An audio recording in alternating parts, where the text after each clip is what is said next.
बिस्मिल्लाहिर्रहमानिर्रहीम। अस्सलाम वालेकुम दोस्तों, क्या हाल है? ठीक हैं? अल्लाह पाक आपको खुश रखे, शादाबाद रखे, सलामत रखे। तो दोस्तों आज हम बनाएंगे ब्रेड क्रम्स। आपको पता है कि ब्रेड क्रम्स बहुत सी चीज़ों में यूज़ होते हैं और उसके लिए स्पेशल बाज़ार से लेने की ज़रूरत नहीं होती। तो ये जो ब्रेड घर में बची हुई होती है, ये ऊपर वाले हिस्से अमूमन बच्चे नहीं खाते, तो इनको ड्राई करके तो इंसान इस तरह छोटे छोटे पीस करके तो इनको ग्राइंड कर लेता है। तो मैं आपको बताऊंगी कि किस तरह इनका जो है ना घर में ब्रेड क्रम्स जो है ना तैयार किए जा सकते हैं। ये सारे जो ऊपर वाले पीस थे ना, मैंने इनको धूप में पहले खुश्क किया, क्योंकि ये जो जब ये गीले होते हैं तब तो ये इस तरह नहीं ना बनेंगे, इसलिए मैंने इनको पहले ड्राई किया।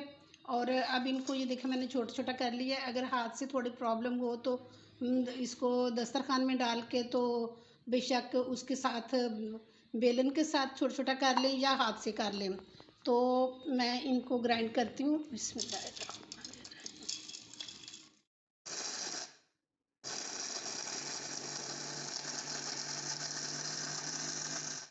ये देखें, ये मैंने पीस लिया और ये देखें, अगर इसमें थोड़े थोड़े पीस हों तो इसको फिर इस तरह छलनी में डाल के तो इसको छान लेते हैं।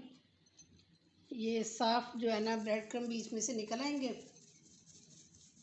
और जो दोबारा बचेगी उसको फिर से जो है ना इसी तरह पीस लेंगे। और ये देखें, ये ज़्यादा बिल्कुल बारीक भी नहीं होते और ये ज़्यादा मोटे भी नहीं होते, बस दरमियाने दरमियाने से होते हैं, जो कि जिस तरह के चाहिए होते हैं ब्रेड क्रम्ब बनाइए जो ओरिजिनल होते हैं। तो इससे जो भी चीज़ फ्राई की जाए तो बड़ी अच्छी से हो जाती है। वो इस तरह मैं इसको साफ़ करूँगी सारे को, और जो बचेगा उसको दोबारा से मैं ग्राइंड करूँगी।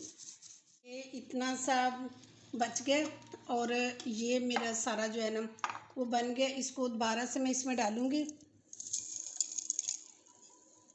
और इसको थोड़ा सा मैं दोबारा से ग्राइंड करूँगी। अब ये पिस गया और ये थोड़े से जो पीस रहते हैं ना इनको ऐसे ही डाल लेते हैं, ज़्यादा फिर इनको ग्राइंड करने की ज़रूरत नहीं होती। तो ये देखें, ये कितना खूबसूरत बन गया, साफ़ सुथरा सा।